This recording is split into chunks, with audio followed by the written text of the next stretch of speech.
Greetings and welcome to Edgy Ideas, the podcast that explores what it means to live a good life and to create the good society in our disruptive age. My name is Simon Western and I will be talking to invited guests about diverse topics, exploring social conscious and unconscious dynamics and desires.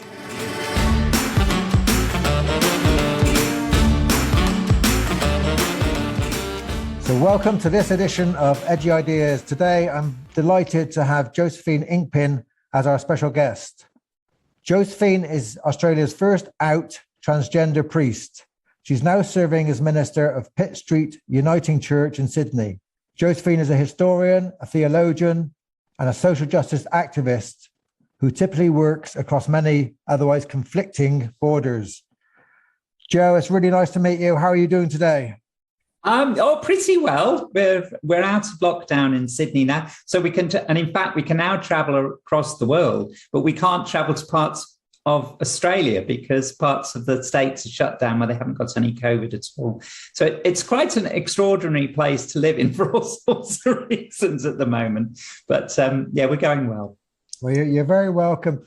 Would you like to just begin by sharing a bit of your story of being a transgender person and being a priest? Do you just want to share a bit with the audience? Yes, absolutely. I mean, I'm just into my 60s now, so I go back and I grew up in a little rural area in England, and I mean, in those days, when I was little, gay people were almost prescribed, weren't they? Gay relationships and what's the name, it was illegal and everything.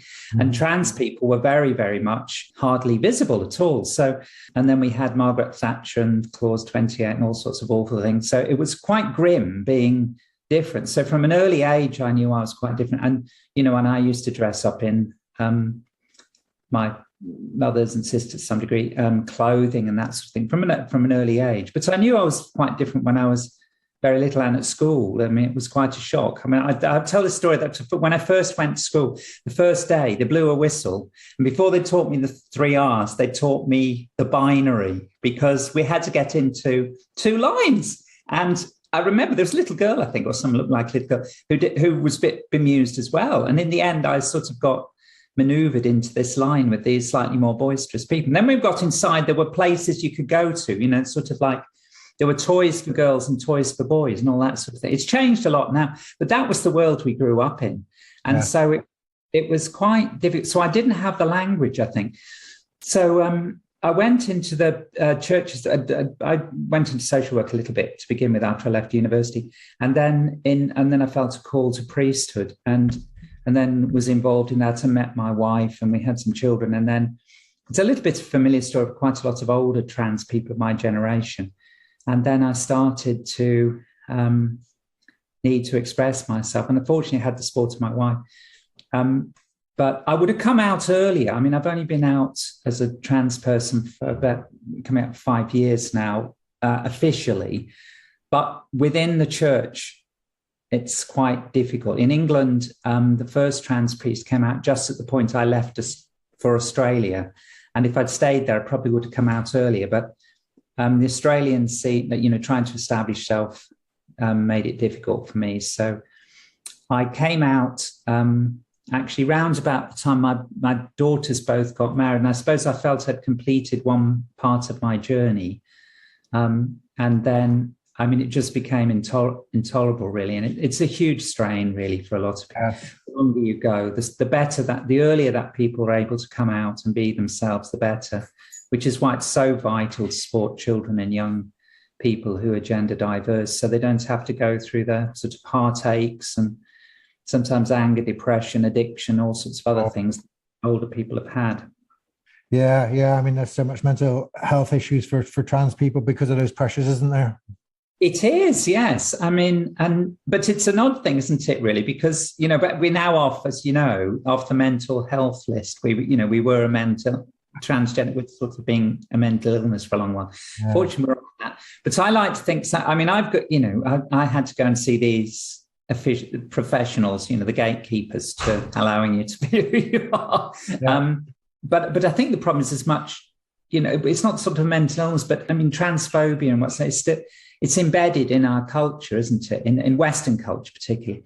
And so the problem a lot of transgender people have, I think, is, I mean, sometimes we have issues with our body and things that we need to correct, but that's not really the biggest. The biggest problem is other people's attitudes. That's what confines us, I think. Yeah. Why do you think, I mean, there really is a transphobia, and there's kind of almost a moral panic around it. And it doesn't just come from Donald Trump and the likes of him. It actually, there's feminists as well who kind of are very threatened by trans. What do you make of that? Judith Butler, who, one of the great thinkers about gender theory, she's written quite well recently about this sort of chaotic mass of ideas that are against transgender people, and they include people from like Donald Trump to quite good, quite in other ways quite admirable women and writers and so on, and some of whom I've admired, but it's quite difficult to do that now. So I think it's a mixture, but I think fundamentally I feel like sometimes people are. It's not just the particular thing, it's what we symbolize. And I think transgender people symbolize inevitably that we change and challenge others to where are their foundations. And in a world where there's huge insecurities, the need to have an identity or foundations built on a secure God or nation or gender structure is very appealing, I think, to a lot of people under pressure. And so we seem to be subverting a lot of all of those sorts of things, really. Yeah. I think that's my understanding is I find it amusing when people talk about non-binary and queer, and I'm like, well, we're all non-binary, really. There's no kind of a pure blue or pink baby born. It's like, we're all somewhere on a kind of a. Yes, but it doesn't mean that sometimes I think when people think about gender theory, I don't know what you feel. Do you think that sometimes people feel like we're trying to deny any sort of, sort of like physical reality? I think that's what I get sometimes from certain sorts of, what's called transphobic feminists, that, we're denying the realities of, for example, women's bodies, cisgender women's bodies, which is very much not the case. In fact, one of the ironic things is that transgender people, and they still do it a little bit, conservative theologians accuse us of being Gnostics, in the sense, people who believe in that, in a sort of like a spiritual identity which doesn't correspond with material reality. In fact, I think it's the other way around sometimes. It's, people have got some sort of saving knowledge idea of the world and haven't faced the realities of our bodies. And actually, one of the lovely things about affirming your identity is that you become more and more and become more comfortable with your bodies. You actually come into the body and you celebrate it more. But I think people sometimes feel that a woman stopped me I did a talk up in Brisbane for a launch of a women's history project, and she was asking me about the trouble that some women have, and she was struggling with, of women, for example, who've suffered huge amounts of violence, especially sexual violence, and therefore feel threatened by some trans women, particularly perhaps if they haven't had, if they've got penises or something. But it seemed to me that it's sort of misplaced, a lot of this. I don't know what you feel. It's sort of like, for me as a woman, I wouldn't want. It seems to me that the problem is with where power lies, which predominantly lies with certain types of men, not men in per se. But that's where the problem is. And that's where we need to sort of work on these things and work together with other people rather than divide off against one another. And we're actually fighting sometimes the causes of cisgender women's issues and transgender women's issues are often much the same, actually. And focus, the distribution of power and wealth in society, the people who come from different racial backgrounds also suffer from those, because power is concentrated in certain types of people, I think this is where it's very interesting, because, you talk about the LGBTIQ community, and you would expect a kind of solidarity around marginalized people, around feminist issues. And yet there's that splitting off. There's kind of like, there's something else around trans which kind of symbolically kind of upsets people, isn't there? There's something kind of about the trans community, or that kind of does. Yes, and it's a new level as well. It's for for people like me who sort of can fit a little bit into. People ask about my pronouns. I said, well, as long as you don't call me he and his, but I'm quite feminine really, so I'm comfortable with she and her. But non-binary and and genderqueer people, I think, are now opening up quite a different sort of space, and agender people as well, and saying. Not that it isn't important to recognize the experience of people who have wombs, who menstruate, who maybe have particular features. So that's absolutely vital. And that's the difficulty. And I understand why women would be reluctant to sort of erase difference on those scores and the experience of women and our whole range of culture and experience that people have. But that's not what that's not what gender diverse people wanted. We sort of add to that. And as a woman, I mean, it's crazy. But I mean, people just don't look at you when you go into toilets or something like, check you out. And I think what people are beginning to find is that, an attack on a trans woman means that other cisgender women who look quite masculine, for example, then become likely. When we need to be looking at, well, what is a human rights for everyone? And that's a challenge. But I think it comes back to this transformation. I think working in the religious sphere as I do, I don't know what you feel, but, when you look at the differences, one of the biggest things at the moment is religion a path of salvation from a Christian point of view, saving people out of things to give them security? Or is it a pathway, as it is in other faiths as well, but they also can be a security blanket sort of thing? Or is it a pathway to transformation? And that's what I think. It's not the only pathway. I mean, there's other things that need to be done. So a trans person, I think, challenges other people. And it's not just trans people. I once had somebody who was helping to, remove some of the hair off my face and things that come with puberty, and electrologist, and she was a bright young blonde woman, very bouncy and everything. And she said she often got funny looks from people in supermarkets and things, because she'd be, it was almost as if sort of like, because she was positive about herself, that it sort of reminded them they weren't comfortable in their own selves. And I find in religious circles, and gay people do that as well, often find that, is that the people who are most sort of upset with this are people who are actually, it's not just us, it's the effect has on other people, because we're finding ourselves. It's almost a challenge to them that they're carrying around things in themselves that they can't bear. It's not necessarily sexuality and gender. Sometimes it is suppressed thing. Because all those sorts of disappointments and all that sort of thing of, because it's so hard, isn't it, as a human being, to realize your potential, to live freely. Because there's so much fear that we carry with us, or we built into us, to actually express ourselves. And so I think to be someone who's willing to break through conventions and sometimes look fairly awful, go through this, is quite disturbing, because it challenges other people to say, well, what might you be as well in your deep self, and so people try and avoid that, I think. I think there's a huge social dissonance going on. I mean, like on the one level, we get, pushed by consumer society and by general society to tell you you're free and you have free choice, and like, you're freer than you've ever been. And yet there's a real fear and anxiety around that. And there's a conformity, and there's kind of a fundamentalist kind of thinking, not just in the church, but kind of in liberal groups and in progressive groups. There's a fundamentalist around speech and stuff. And it's like people are retreating into smaller and smaller groups, and it's protecting and building walls around themselves.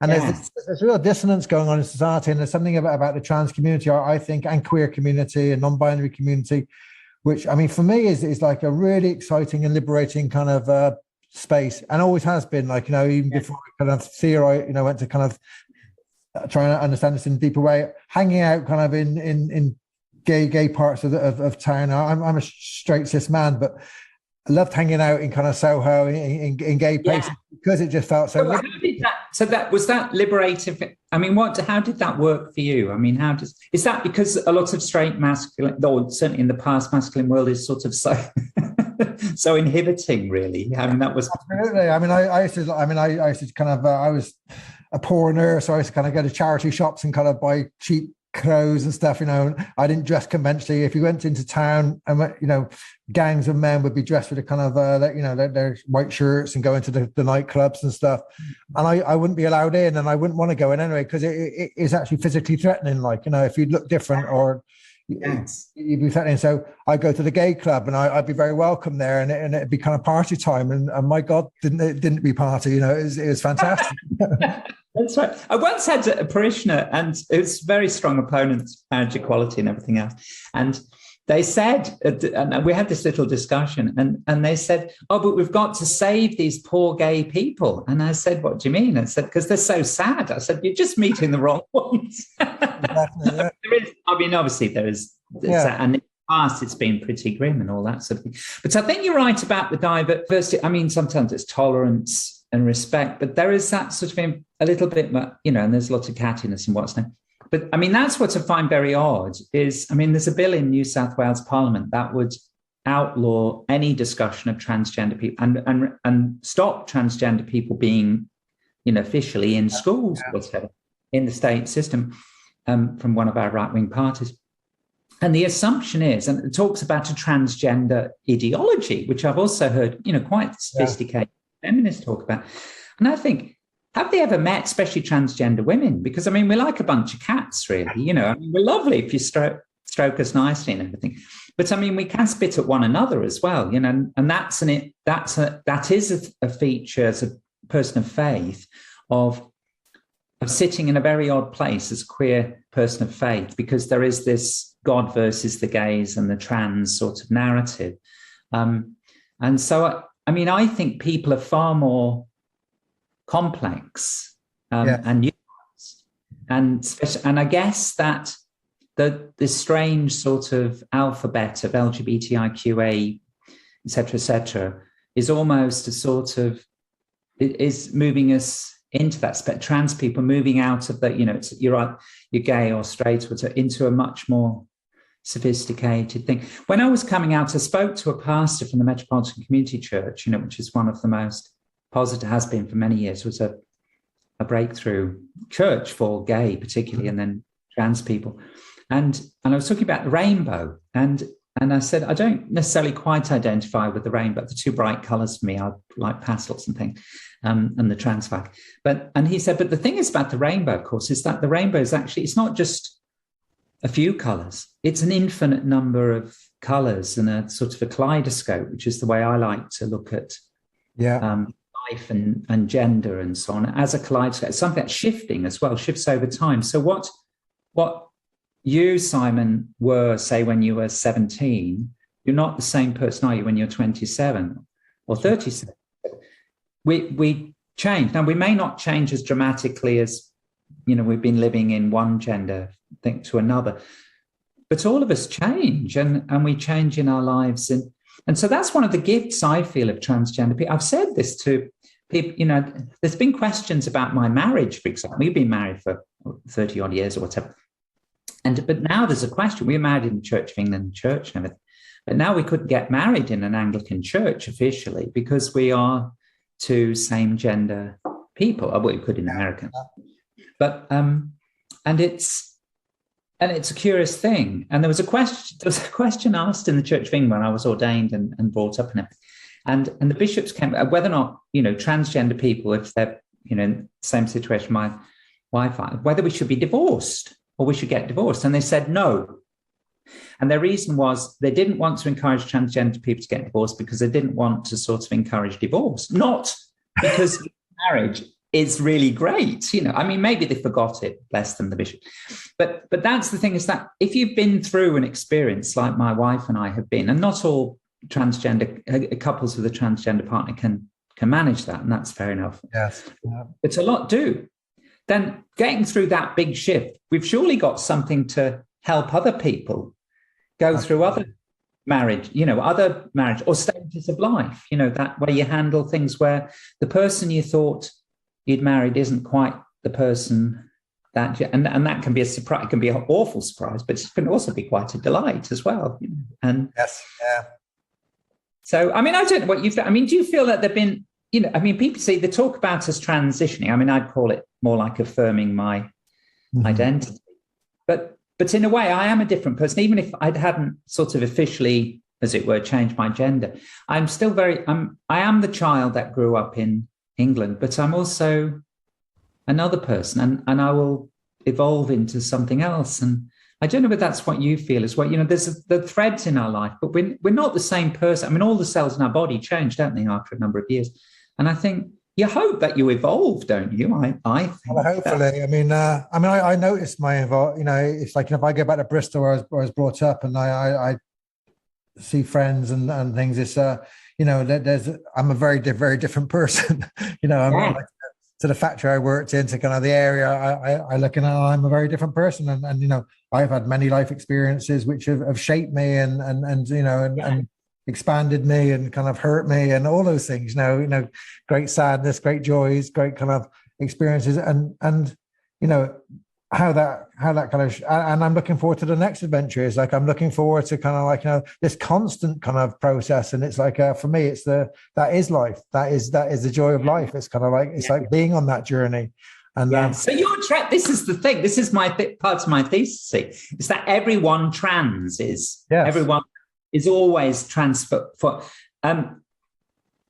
sometimes against our will, as it were, sometimes more willingly. And part of spirituality is coming, that it's the old prayer, isn't it? Of accepting what we can change and what we can't, and embracing it and looking forward to changing, and even to death, which is one of the big issues that we also have to face. Is there's I don't know whether sadly he died a number of years ago, but the beautiful, brilliant writer, priest, poet, John O'Donoghue, Irish writer.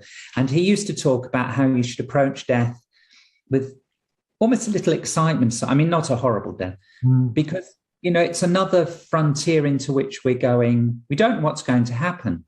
But if you've had an experience of transformation in your life, and you've come through maybe terrible things as well, and that it has been rich, why would we not expect that there would be a possibility anyway of the next, or at least entering into it, not fearing and fighting life, but finding a way to hold even the awful fears and anxieties in a way that it doesn't let them burden and oppress us. And I think that's, for me, is part of the heart of spiritual life. That's what Buddhism tries to attempt to do, Christianity in its own way, Hinduism, that these things are not ultimate, because life is always changing, that sort of transition. But I think there's some of the religious imagery and so on sort of encourages some people to feel that if only they could get to the fundamentals, or there's a rock to cling to, whatever, when in fact God is a mystery, not a fixed rock. And even rocks change, don't they? That's the thing. Do you know what I mean? Over time, they weather and what's there.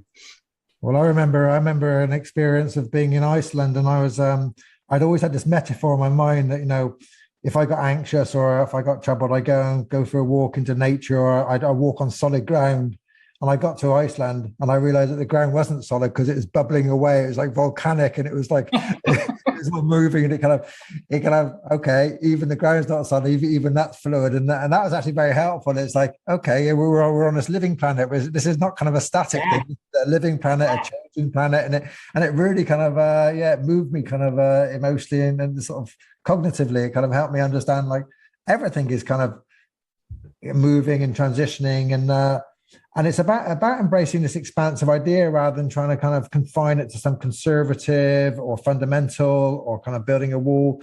That gives you like a temporary kind of reprieve. It gives you a temporary kind of safety, to sort of say you've got the space. But actually, it just builds up a greater anxiety, and it doesn't kind of solve the problem. It's like, the problem is we're all transitioning. We're all kind of in a process. We're all on a journey. And, last longer than others, don't they? I mean, mountain, but they're always constant changing. I mean, I don't know whether you know, there's a wonderful British artist called Andy Goldsworthy. He's sort of international. He works with nature, you know, with things. So, I mean, I was born up in, my accent doesn't show, but in County Durham, you know, where there are lots of stone walls and so on. And they look like fixtures or whatever, but Andy will take something like that, and instead of making it sort of like a boundary or whatever, they're beautifully crafted, aren't they? Because they're carefully weighed and shaped whatever, put into place. But he will take them and sort of weave them as a sort of, as an artwork or something, and show how stone itself eventually falls away, and the flow of rivers and the change of the seasons and so on, which ancient peoples, you know, and our First Nations people in Australia try and remind us of that sort of that we live with this thing, so that there is continuity. That's the thing, but change. I mean, I sound like a historian, don't I? Continuity and change, but sometimes we're so desperate to claim to continuity, and it's a thing. I don't know whether you find it in terms of moving away, but I mean, as someone who's English, you know, you think a lot more about what it is to be English when you're not in the country. So, for example, I mean, I never thought I really had much of an accent. Well, I mean, obviously, I know about English accents and whatever, and the Irish accents and such like. But when I came to Australia, people, you know, sometimes pick up on this, that you're obviously English, but it's not a thing, you know. It's sort of not something that you've sort of thought about. But when you're in another culture, you do a lot of work of both understanding that culture, but also understanding who you are. And the danger is you can end up being, a caricature of what was. Do you know what I mean? That you can be. And I remember somebody from the Iona community coming to speak in Australia, and she said that she'd gone to America to one particular group of Scottish exiles, you know, there, and they'd been there. They went there in the 18th century after when the English banned the tartan for a short while. And she was invited to a ceremony of celebrating the tartan. And she said, "Why are you doing this?" You know, as a Scot, I mean, she's a dedicated, you know, very right on sort of Scotswoman. And they said, "Oh, no, don't you do this in Scotland?" She said, "No, because we got the tartan back. We'd sort of moved on, you know, so you cling to these old traditions.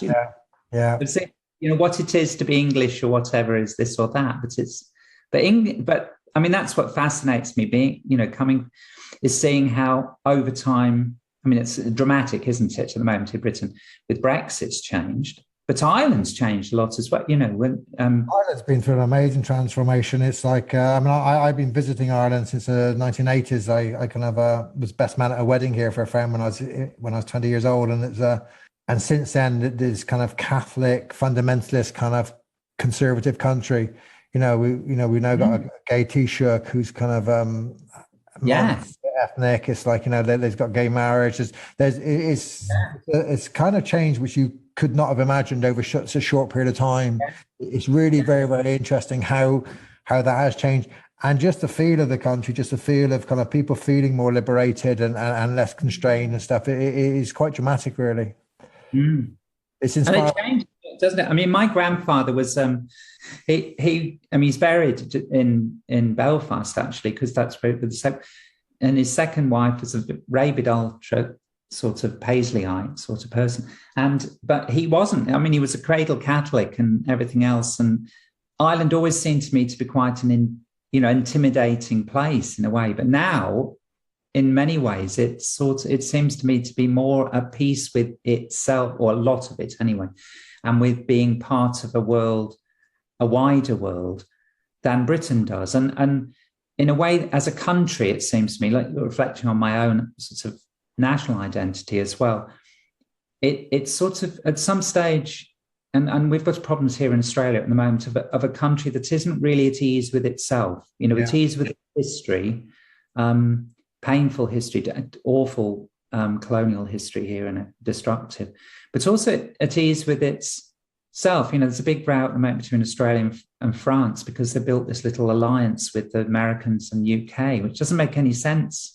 This little sort of Anglo alliance in a world that needs to be able to find a way for different identities to work together and different nationalities to work together. And what's very sad, isn't it, is the undermining of a lot of those carefully developed relationships between different countries. And so people have sort of retreated into themselves. And I see that as what I'm sort of saying is that on a public level, on the bigger level, the group level, that's what's happened. And on a national level and on a group level as well, people come together and they defend themselves. We're this type of person against that type of person. Yeah. And it's quite sad because it's losing that nuance and complexity and diversity that we are all this thing. And that's what I find quite lovely being. It's very, very painful, but in a way it's quite disruptive being a queer person of faith because we're breaking the narrative. How do you change a narrative? And I think it's the marginal people who don't fit anywhere really who do that. And it's quite costly to be like that. If you're neither male nor female or whatever, then you're likely to copy it from different. But actually you're changing the narrative for people. So we get beyond the old male-female battles. Do you know what I mean? And which is freeing for most people, actually, I think, not for those who've got investment in being male or female in that way. Yeah, and I think it aligns to kind of bigger changes, sort of when we're thinking about systems theory and quantum theory and biodiversity and nature. It's like we've learned that there aren't these kind of clear divides. As the idea of modernity was all about pure divides and clear divides. Yeah. They tried to get nations into categories and people into categories and the kind of and that led to some terrible things happening, genocidal things happening, and actually to live in a world which is a healthy world, you need biodiversity and you need diversity. It's like that's how it is, and I think that making the mistake is what you were saying earlier about trans people, as if you want to kind of erase kind of femininity or erase masculinity, and it's like, no, that's not what it's about. It's like about expanding the notion of that. It's not kind of raising it.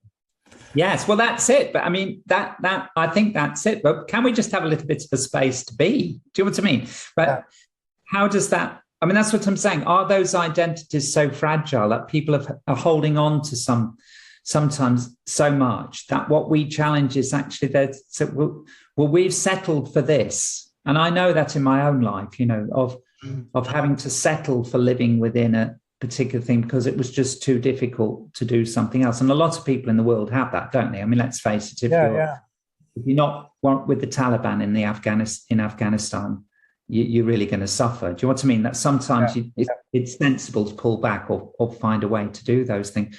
But when you've sort of made it's not to deal with the devil, but it's just, you've done a compromise, really.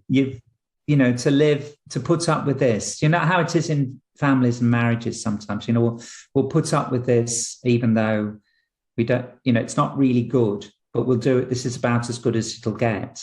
Yes. And I think we're sort of, a lot of trans people would say, well, we call people into something. I mean, that's it's fascinating, isn't it? There seems to be a little bit of a link between some people on the sort of autism spectrum and being transgender. And I think, and I don't know that's because the two are necessarily closely correlated, but the way I see it is that people who are neurodiverse are often got a very clear idea of themselves, or will stand up for things in a way that I would sort of compromise in a way. Someone like Greta Thunberg. Yes, yeah. Extraordinary campaigner because she's sort of fairly single-minded. And I think it's, in gender terms, a lot of people, well, I know I'm female, despite what other people say. Whereas I'd sort of say, well, I want to know, well, why can't I go into ballet with my sister? And why can't I wear clothes on? Because you don't do it. And then you go, oh, well, I'm obviously upsetting my mother or father or something. So it's that sort of non-conformity that's always changed the world, hasn't it, really, in a way? Do you know what I mean? And unless someone steps out of the box, that's what makes it. And then they can either get crushed, crucified, literally. But even if they do, they've broken the mold and they've asked the questions, and maybe the emperor hasn't got any clothes anymore, that sort of thing. Yeah, well, change always came from the edge, and social changes always come from social movements, and it's it's always been the case. And in the church, it's interesting. The nonconformist churches, they make the changes, and then they slowly get integrated into kind of the mainstream kind of traditions, don't they? And that's what I think a little bit, as a historian, a bit of first wave Christian feminism, I find, I'm hugely admiring of those who've opened up the doors for women. But I think there's a sort of a bit of like second wave feminism that's still fighting the old battles. And I think that's the danger, is that, what one generation of people need also to change. Feminism has, changed in its formulations into, I think now, because, for example, womanists pointed out that it was actually a lot of second wave feminism was still very white and middle class. Yeah. So other issues and then that's broadened into a more intersectional basis of social change. And trans people are just one element of that, I think. But that's why I love the image of the kaleidoscope, because that's what I feel that's one image I've got of God, really, of a changing mystery that will express itself in different ways in different people. The image of God, and it will change. Yeah. So theologically, you take a position of which be very different from a kind of the church can go in different directions, and you can see Pope Francis struggling with this. He's you kind of get the feeling that deep down he kind of believes in a much more liberal kind of open space, and yet he's got the politics to play, and he has to kind of try and hold things together and the pressure, so he doesn't quite say what he believes. Yeah, I think it's, to me, I think that some of the great spiritual writers, the Christian writers at the time, talk about this element of transformation. People, for example, Richard Rohr, Joan Chichester in America, lots of different people from the Christian side of things in the Catholic Church, and I think that's the fundamental theme in spirituality as a whole, and in the Bible. It's about change and liberation, I think, a lot of it. But there are also elements there that are about control, and I think a lot of people would like to, lots of more right-wing or conservative people would like to see religion as a stronghold against change in a world that's changing, instead of something that allows transformation. And I think Pope Francis is an interesting fellow, isn't he? Because, coming from Latin America, he knows that transformation is absolutely crucial on a social and economic level for his people, and spiritually and ecologically.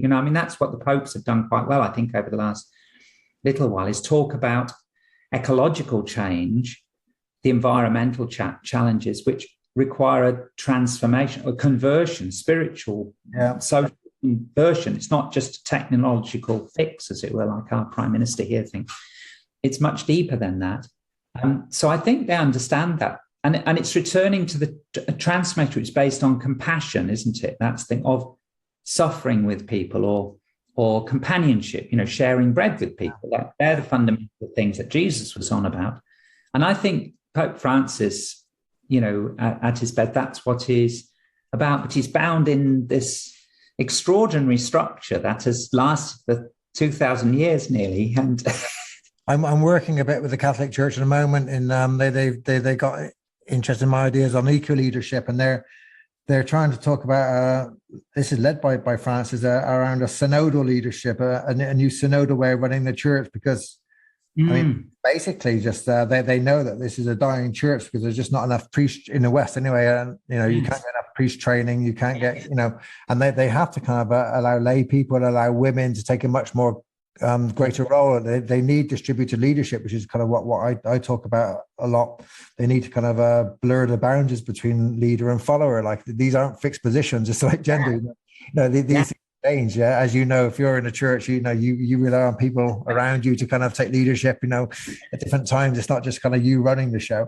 And I think he understands this. And rather than kind of go head on battling with kind of the Catholic kind of politics, he's setting up things at the edges. He's very interesting, I think. He's setting up change at the edges, and he knows that's where change takes place. That's where liberation takes place. Empower people, give them the opportunity to use their potential, and it will change. And I think he's very interesting what he's doing. Yes. Well, I think that's the hope, isn't it? You're right about chat. When you think back over, Pope Francis, he's taken his name from the great saint who was, extremely marginal in one sense.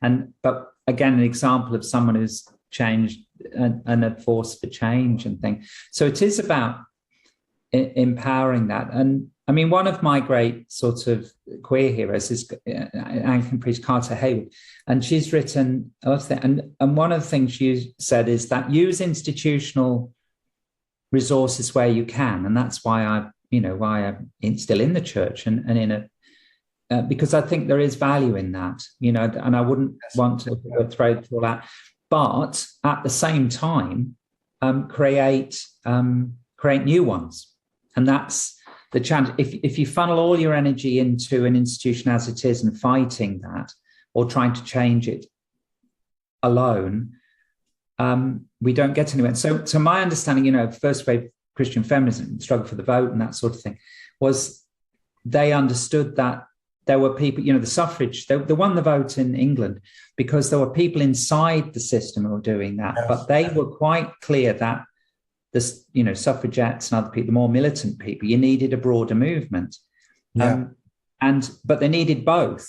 And then they needed to build new alliances. And in the end, they started to build alliance with working class women. And then that scared the liberals and others at the time, because then they were going to lose votes. But it needed all sorts of people at different levels for that transformation. And that's why I've always spent a lot of my time, I think, trying to build partnerships with people who are on, if not quite on the same level, on the same, not necessarily having exactly the same things, but where we can work together and where we're sort of in part of that same creative spirit of transformation. Sure. And that's what happens, I think. I don't think it's going to come through one particular thing. And that's a hope for the Catholic Church, in a way, it seems to me, because the Catholic Church it seems very hierarchical, but it's got all these orders and it's got this extraordinary range of people and enterprises going on, doesn't it? And it's very interesting. I mean, the Protestant churches are always kind of split off into different denominations, but the Catholic Church kind of hangs together in this kind of web of life, which is kind of got so much diversity. You've got liberal theology on one side, you've got kind of high church Catholicism on the other side, and it's like, but it all kind of just about hangs together in this kind of web. It's quite interesting. Yeah. Well, it's that thing. I mean, John Paul II wasn't always great, but he did a fantastic speech in Australia to Aboriginal and Torres Strait Islander people back in the 1980s. And one of the things that's always struck me, he said, the church in Australia will not be the church that Jesus Christ wants it to be until your gift has been offered and joyfully received. And I think it's a tremendous thing, because for all sorts of groups of express, we have to offer our gifts. We can't wait for other people to come and do it. Yeah. But they do need to be joyfully received if the bigger group needs to be that. And I think it could be transparent. I mean, I've used that a lot ecumenically and things to people, say, until the Romanian Orthodox have offered their gift in Australia, the church in Australia won't be much until queer people have done it, until trans people have done that, and it's been joyfully received. And it's important, the joyfully thing. But it goes for other organizations, doesn't it, really, in a way? I would have thought, I don't know, that would be my thing. unless workers on the shop floor, as it were, their gifts and their energies are there. If you just leave it to the people at the top, as it were, until everyone's and that's it's not the only way to run a show. You can run it as an army or something, but even then you need to be able to develop the gifts of your lieutenants and other people to. I work in banks, I work in big corporations and stuff, and they're interested. It's not just altruism which drives the need for distributed leadership and allowing people to kind of fulfill their potential. It's actually, you need, to be a successful organization, whether it's a school, a hospital, or a bank, you need to be more adaptive. You need to kind of be more fluid. You need to kind of use all the potential you have at your people's perspectives, isn't it? I mean, the church got itself partly in a mess over, and mess, that's an understatement, about abuse, child abuse. Yes, partly, I think, in some places because people weren't empowered to question or think, where there was too much of a deference culture, too much power given to bishops and other people or priests, and you didn't like to say something but if you can create a culture where everyone is able to contribute, it doesn't mean to say you can't have, your Episcopal structure, whatever, but it's more responsive, I think, to to have people. And there is a myth. I work in social movements as well, and there's kind of a myth of being leaderless and not having structure. We do need institutions. You do need kind of structure as well. It's like but within those structures, you need to kind of liberate people and empower people and people to fulfill their potential. And it's not just kind of this top down kind of weightiness. It's kind of it's getting things in kind of a more harmonious balance. Joe, listen, we're coming to the end. This has been such a interesting conversation. We could go on and on. It's lovely talking to you, and I really appreciate the kind of gift you're giving to the world, and I'm joyfully receiving it. That's very much mutual. Yes. I end the show usually by asking people if they got anything to share with the audience around what it means to live a good life and create a good society. And I wonder if you had any kind of thoughts after our conversation. Well, I think it's back to in a way, it's back to this of entering into your integrity, I think, and not living a false life. I mean, we just had that short thing about the greatest commandment, which is to love God with all that you are, or to love the mystery of life or whatever with all that you are, and all bits of you, and even the bits that you find quite shameful or difficult, or other people tell you is shameful. That's part of my journey. And then to love your neighbor as yourself.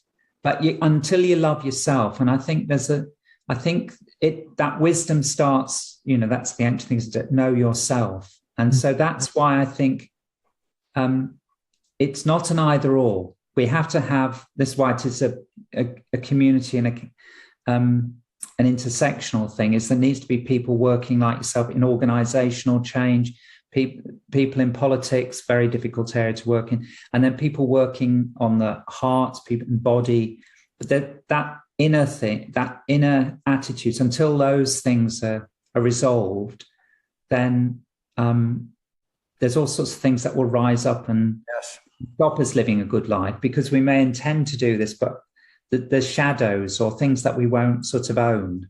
Mm-hmm. And we maybe need one another to help us bear those. And some of them might be hard to ever resolve. But until we do those things, we won't get anywhere. And I think that's the same for a nation, like Australians. Until we face our hideous dispossession of Aboriginal people, we'll never really be fully whole, as much as it's a marvelous country with a lot of beautiful multiculturalism as well, because we need to be true to who we are and our place in the world.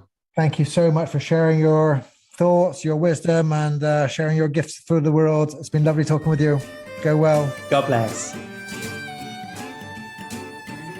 Thank you for listening to Edgy Ideas. We'd also like to thank our sponsoring organisation, the Eco Leadership Institute. If you enjoyed this podcast and would like to hear more about related events, our coach and leadership training, or our webinars, contact Simon at analyticnetwork.com or go to www.eco-leadership.institute. Thank you for listening.